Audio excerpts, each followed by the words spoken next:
Hello and welcome to ENCORE, France 24's daily culture program. Today we're going to be having a look at the very latest music news, our headlines. A voice from beyond the grave.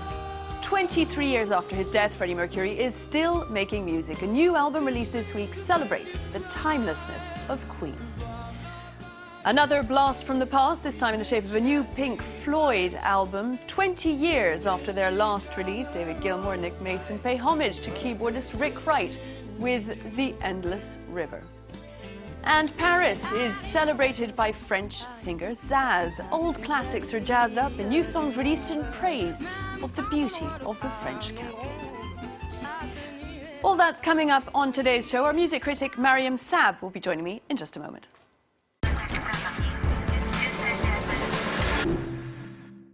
Now, Queen Forever is no longer just a catch cry for die-hard fans. Mariam Saab, tell us a little bit about how the rockers are bringing back to life their music. Well, fans can rejoice because there are 3 new songs pulled from Queen's forgotten treasure trove. We're hearing the first new material by the original lineup in almost a decade, including a Freddie Mercury and Michael Jackson duet. There must be more to life than this. Now, Mercury did say that one day it would be finished, and that day has come. There are reports that it was delayed because of Michael Jackson's chimp Bubbles actually driving Mercury nuts in the studio. There are reports of a llama as well. There's also a pared-down version of Freddie's solo hit Love Kills, an electro collab with Giorgio Moroder.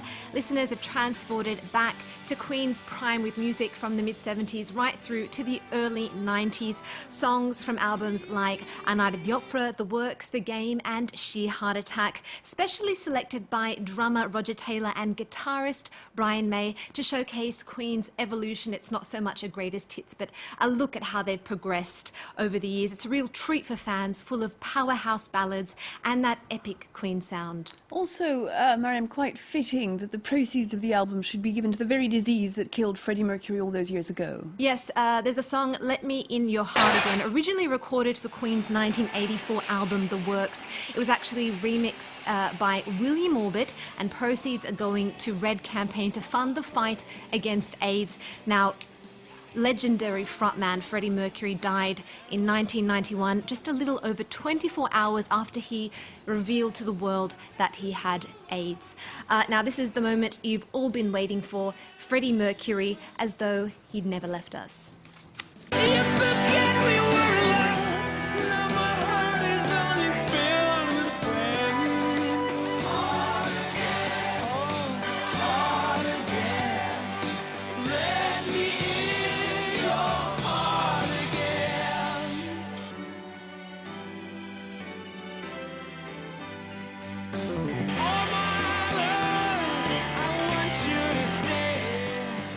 There, look at that voice from beyond the grave. Mariam, Pink Floyd are also looking back, releasing a new album, The Endless River. Looking back or looking ahead, where are Pink Floyd taking us this Well, week? they're breathing new life into 10-year-old outtakes from 1994's The Division Bell, the second record put out after Roger Waters left the group in 1985, which we know was a bitter and litigious split. Keyboard player Rick Wright was back on board for that record after being ousted by Waters during the Wall sessions in 1981.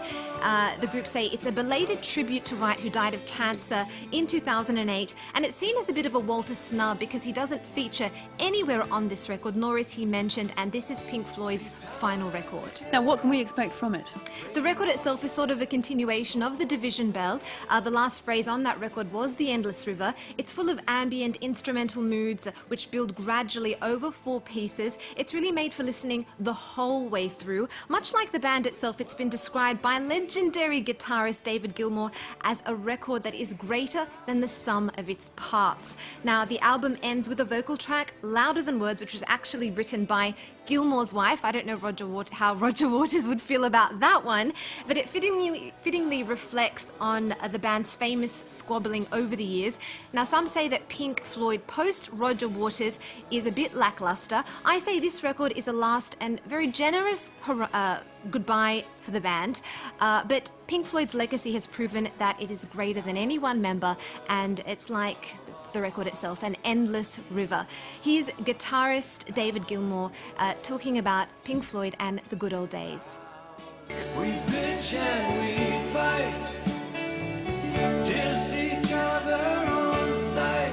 The only concept is the concept of Rick and Nick and I playing together in a way that we had done way in the past, but had kind of forgotten that we did, and was instantly familiar.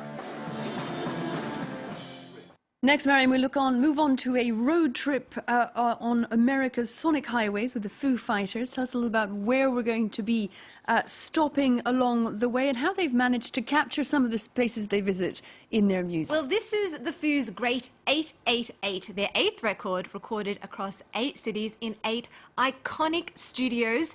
It's a love letter to the history of American music, inspired by Chicago. Here's a sneak peek of Something from Nothing.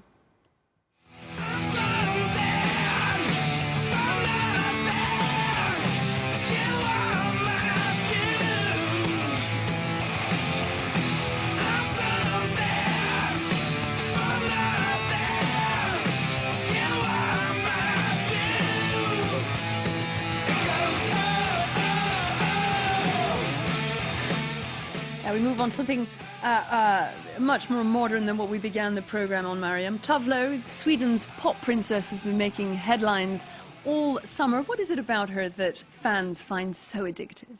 Well, she's real, she's uncompromising, unfiltered, and that really resonates with listeners. I mean, her hit song, Habits, is so good that there are 2 versions of it with 3 separate videos. It's reached top 10 all over the world, from Australia to UK to France and other European countries. Actually, Tove Lo spent 23 weeks on the Billboard charts, peaking at number 3, and she's the first Swedish artist to hit that mark in a decade, which is quite an achievement. Let's hear from the lady of the moment herself. I caught up with the songstress in Paris.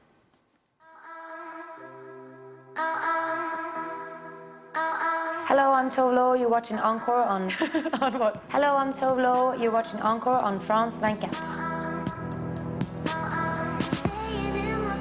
This is what I've done, this is my life, and this is my experiences, and would I say it's always been a good thing? No. But, like, I just really take my life and what I've been through and sing about it, and I would rather say it's more about what I've been going through relationship-wise and kind of things happening in my love life than it is about drug use.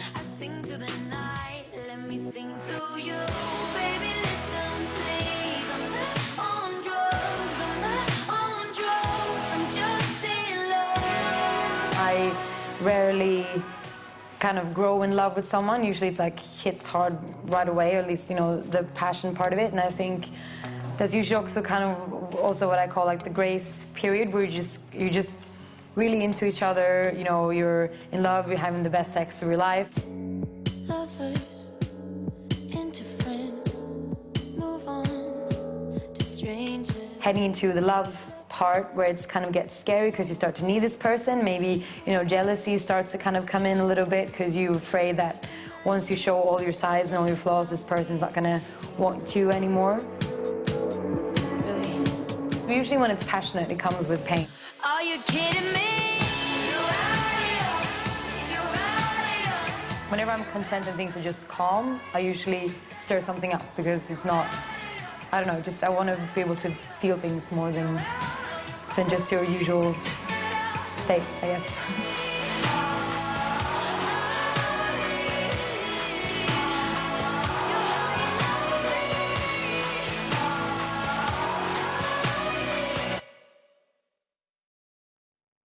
Now, Mariam, we're going to have a look at some music in our own backyard. The French singer Zazz is showing her love for Paris on her latest record. Tell us more. Well, after selling 2.4 million records worldwide, Zazz is back singing the praises of the capital of love, style and culture with Zazz Chante Paris. The jazz singer is lending her chops to honor Landmarks like the Champs-Élysées, the Eiffel Tower, the sparkle and shine, all that is Paris, with 13 very fun songs that show off her retro vocals. She's kind of like a jazzy, punky version of Edith Piaf. I'm not putting her on that level. There's no comparison to Edith Piaf. The record features collabs with Quincy Jones, Nicky Janowski, Charles Aznavour, among others. It's a bit of a throwback with covers of classic French big band favorites like Maurice Chevalier's 1939 Paris sera toujours Paris, and original songs by Zazz. Let's have a listen. Paris sera toujours Paris, la plus belle fille du monde. Même quand au loin de Paris on gronde, sa tenue est encore plus jolie.